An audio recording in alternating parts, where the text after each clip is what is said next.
back into the office. You don't have to call, you don't have to write nothing, you don't have to sign anything further. You just swipe that card and you have the bank's money being used to make your purchases. So what you're doing with a credit card is that you borrow the money. If you use it, then the total amount of what you have paid for as you go making your purchases becomes an amount that you are owing to the bank, and that's what the credit card is. And so the amount you owe is the issue most times when people are ending up with the horror stories. And so, this is to say that it's getting a bad or has gotten a bad reputation because the borrowing part of it is where we are strong. We use it and we do not remember that that's what we're doing. We actually borrowing money and that money has to be repaid. Okay, so you use the card, but then your debt goes up. What about the repayments and how to bring down the debt? Correct. Now, that is the important part because just as there is no restriction when you're borrowing, that means when you're swiping, as we say, similarly, in the use of a credit card, there really is no restriction as to how often you can repay on your credit card. So what happens when you are repaying on a credit card is that you are doing two things, which sometimes we don't really appreciate in the value of a credit card available to us. The one thing you do when you repay the credit card is that you no longer owe the amount that you spent to purchase your groceries or to buy your travel ticket or so. So that's one thing that you do. You actually repay what you had borrowed when you were when you swipe the card to make the expense. The second thing that you do though, which is the important part, is that you also open back up your credit card and your credit line to that same amount of money. So you now have that and you can borrow that again. So these are the two things you do when you pay a credit card. But what happens now is that in real life, you find that we are very strong on using the credit card to acquire the goods, to make the purchases, but we are weak on repaying and reopening up the line, repaying for what we would have spent the credit card. And so that's really the dilemma that we face. On the using side, we are strong. On the repayment side, we tend to be less disciplined, less and weaker. All right, so let's But deal. Sharon, Oh, yeah, but go the ahead. good news is, the good news is though, is that you can avoid being another horror story in credit card. And that would be by using it wisely and by putting into practice in the use of the credit card, some of the money management tips that we learn on Money Matters. Yeah, nobody wants to be a horror story, period. Because At those all. stories are whew. All right. Mhm. So okay, we'll deal with the positive side of it first. Mhm. How can people save money on using credit cards when using credit cards? Yeah, okay. So that is like an objective and the theme of this whole Money Matters program, how to help us save, how to help us build wealth. And there should be something we take away from each program as to what can help us at least on our journey to have peace, financial peace and financial freedom. Now, the first thing to do is to make sure that you're choosing the correct credit card. Not all features on a credit card would end up with a credit card that is suitable for me, and the one that's suitable for me may not be suitable for you. In choosing a good credit card for your situation, you actually have to look at your own spending style, see how you spend, and see what you spend on and the way in which you spend, so that you can choose a credit card that will help, that will match your purchasing style, your shopping style, and therefore be able to help you. The other thing is that you should need to choose a credit card that will help you reach your financial goals. So here already there are two things that we did in previous programs, some of which we will do in future programs that are important. A person should know what his or her credit, what his or her spending style is, what his or her purchasing style is. And you should also know what your financial goals are. What are the things that you want to achieve in this period, in the coming period, near or far. So if you have those two in mind, then you will look for a credit card that would benefit you. Now, most credit cards or some credit cards come with rewards. So these rewards might be travel rewards, for example. Some credit cards are tied to a particular company or particular line service providers, and you get rewards for being able to continue shopping at discounts from those companies. Other credit cards give you cash back. So you have some credit cards that the more you spend, every transaction gives you a certain amount of cents back on each dollar of spending that you do on the credit card. So you would look at that also in choosing a credit card to help you to save. Because if you get in cash back every time you spend, that's a way of spending less eventually, which means that you are saving while you are spending.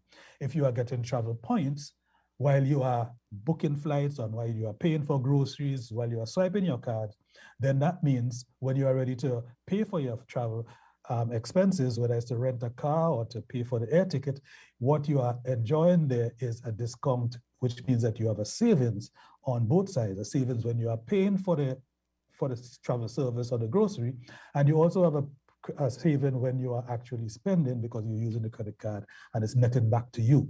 So that might be the first tip that I would give. Choose a credit card that suits your lifestyle and also one that your spending style that is tied to your lifestyle. But I mean specifically your spending, the way you spend, and also choose a credit card that would be suited to you achieving your goals. And if your goals is tied to let's see, savings discount on commodities, saving discount on a special purchase you're going to make at a store in the future, rather than doing layaway, you can keep spending on your credit card so that you can get the cashback benefits from there. Okay, so you choose which card you want and you get a line of credit from the bank. But how does a bank decide to issue someone a credit card? Right. And I suppose also what limit, what amount of credit to give you on each credit card that they would give you. Now, so the bank would do like with the credit card, like they do when you are going to get a loan.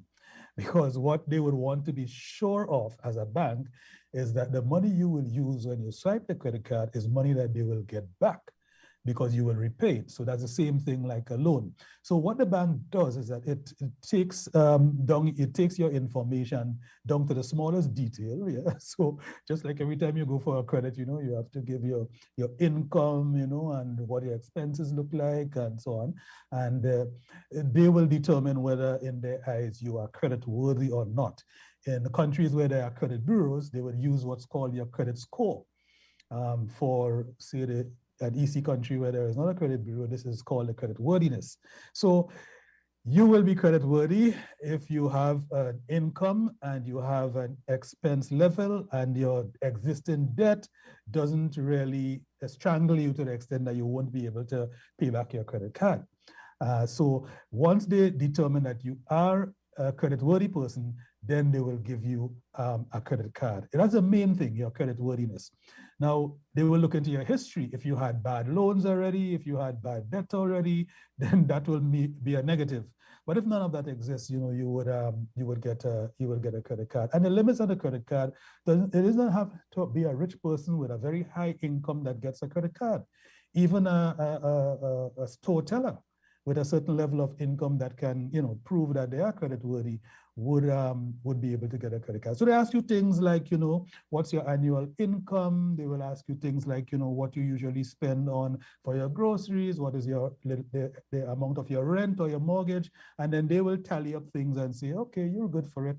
And they may also ask you, what are the most important expenses that you have that you would want to use your credit card for? And you might answer groceries, you might answer things like travel, when I go on vacation, things like that, So you would want to go through those questions and answer honestly, as honestly as you can, because what they determine is whether you could pay or not. And a good interview for a credit card from the bank or credit company will be one that would help you as well, because then they will not give you a card that they don't think you can manage.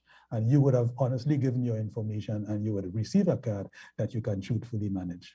Yeah, and I think on the form itself, they actually ask you the amount, the limit for the card itself. That's right. You could see what limit you would like to have, but they, of course, will give you the limit that they consider they think you could is afford. manageable. Mm-hmm. Yes, that's right. That's right. Yeah, that's right. And it's some persons, especially the persons who consider that they do not have a permanent job, or they consider that they are too young, they are afraid to go or just hesitant to go to check on a possibility of getting a credit card because they think it's also complicated and, you know, it's for the rich people and so on. It's a tool that could really be used by anyone who could, in a disciplined way, handle your own spending, handle your, as we said last time, your budgeting, and you're very deliberate and purposeful about your goals. So you would use a credit card for things that you're not bound to, or you would use a credit card for things that you really can't afford. Okay, so choosing the right card based on the types of reward is key. Tell me more about that.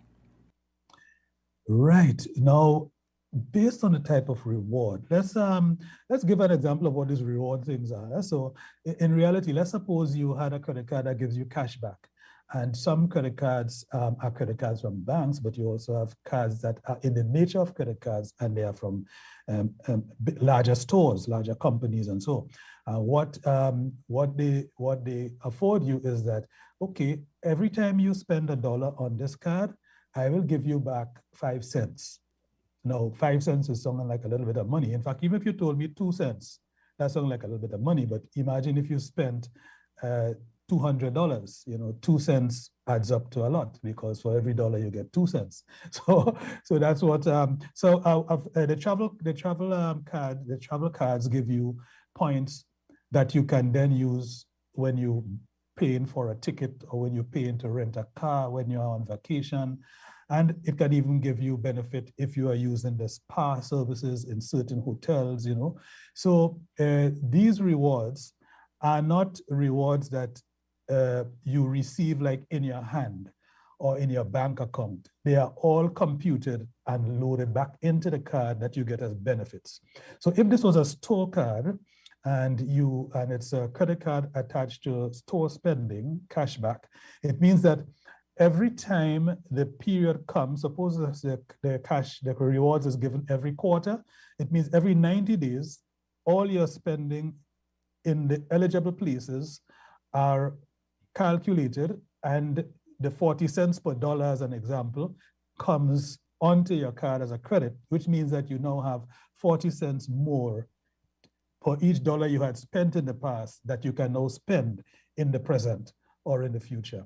And so that's how you really get the credit card. So if you had an American Airlines credit card, for example, like the one that I use, you then go on to book your ticket, and you have the option to book your ticket using cash, or you have the option to book your ticket using miles. So having worked with your card, spent and so on, every time you were doing groceries and so, for 280 days, or maybe for a whole 365 days, a whole year, you now have credits. These credits may come up to about 50% the value of the ticket, depending on where you go, where you are traveling to, or 100% if you're just traveling next door. Or if you use your money and you are in, let's say, an American Airlines space already, then from one city to another becomes covered by the benefits that you get. So this is really how you get the rewards. And those rewards do add up, and they could actually help you as a savings as well. Okay, but the more you use the card, though, you're spending more, and so you're getting or borrowing more money from the bank. How does that work out? Yes. Yes, and that's where we come back to your first question to me. You know, that is where you come back to the first question. Why is the thing such a horror story? The thing is a horror story because, yes, the more you spend is the more rewards you get, but also is the more debt that you are racking up. So you need to go to the what is usually the weak side and make that a strong side too. The more you spend is the more you should repay. And that is where you would actually derive the best benefit from the credit cards. Now, not getting me wrong, sometimes you actually use the credit card because you want to borrow so that you can repay over time. You want to just take it as a loan. We must do that mindful of the fact that credit card interest is very high.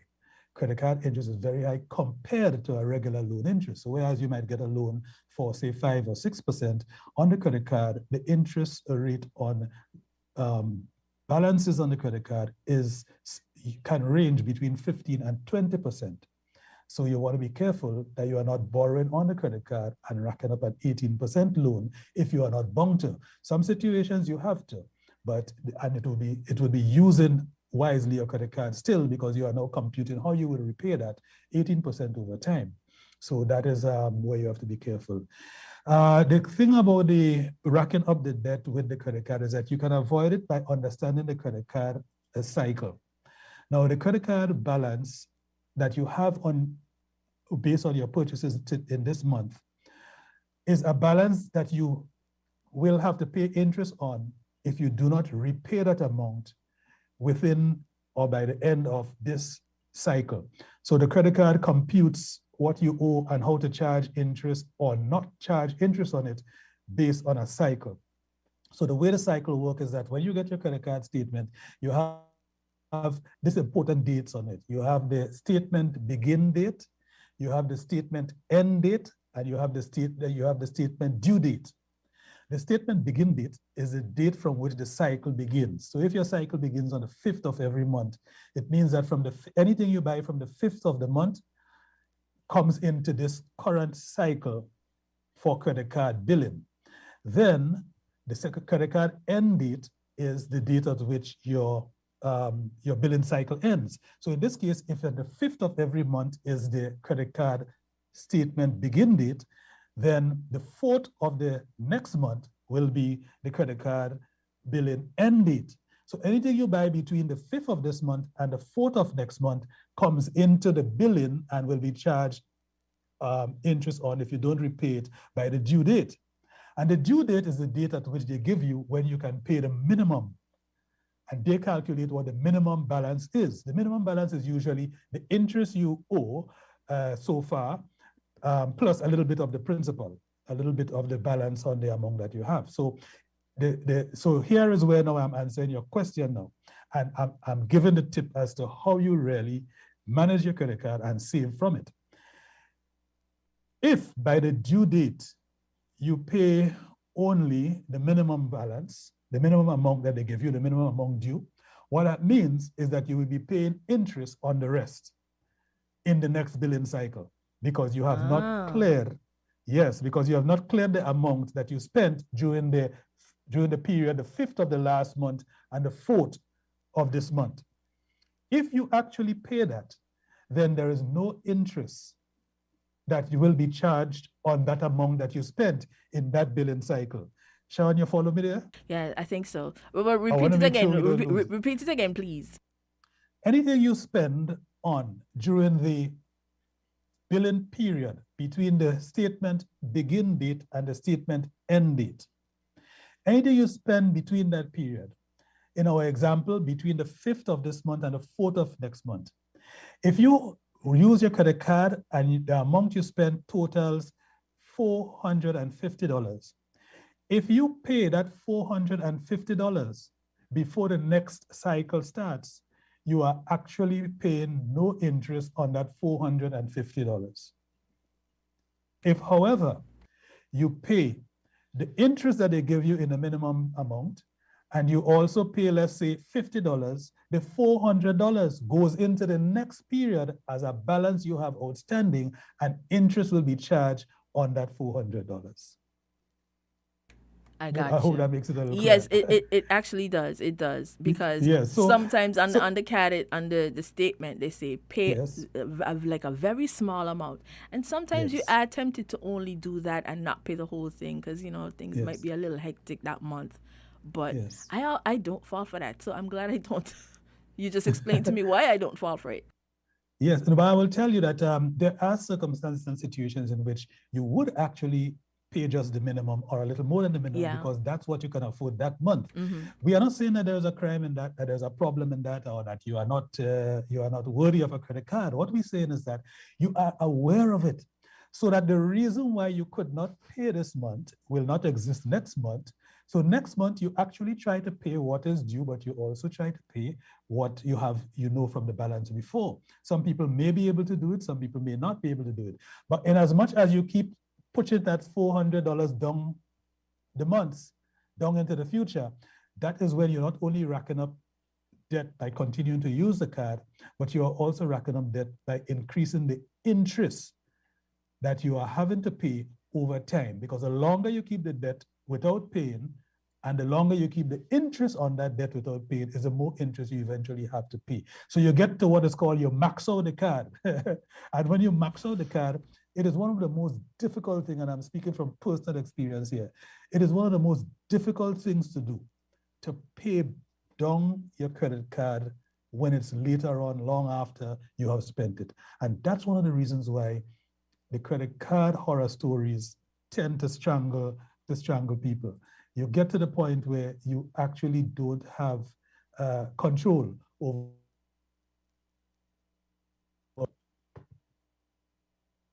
Still there? Yes, I'm here. Okay, because I guess the internet kind of dipped a little bit because we didn't catch the last part of what you said. I think we lost you at stranglehold. Yes, I was saying you're right. I just noticed the break indeed.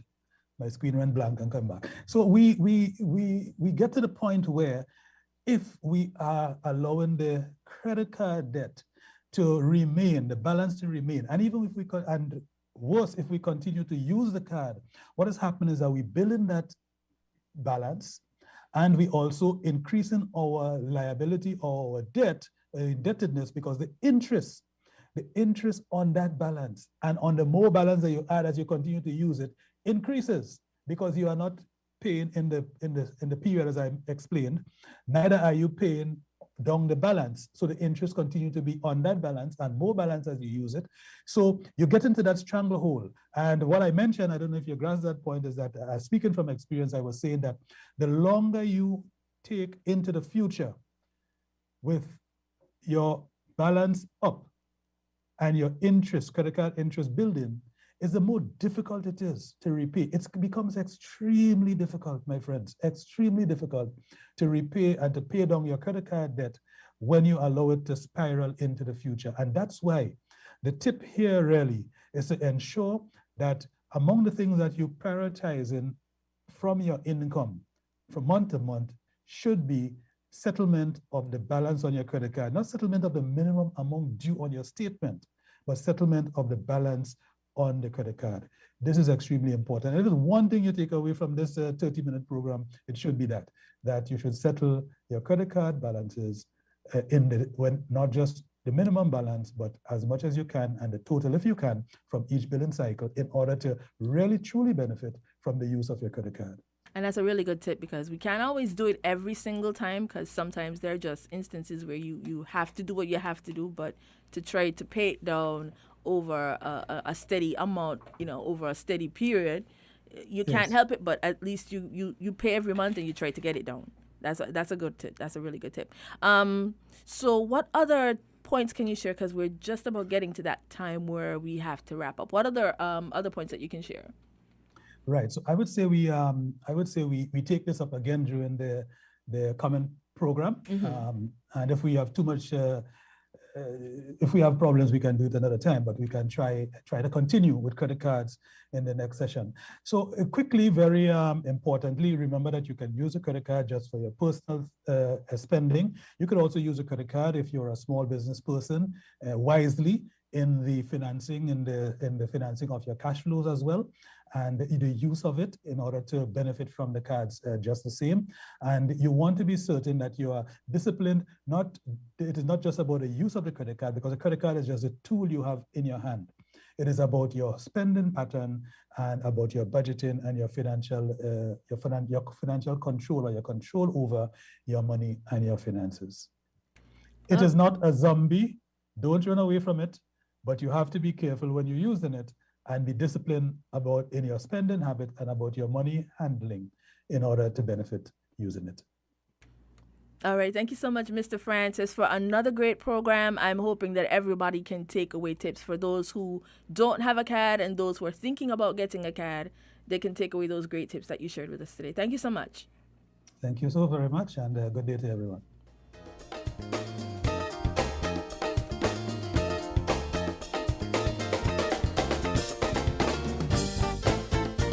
That was Money Matters. You can tune in again next week, Wednesday, for another edition right here on 1FM at 10:15 a.m.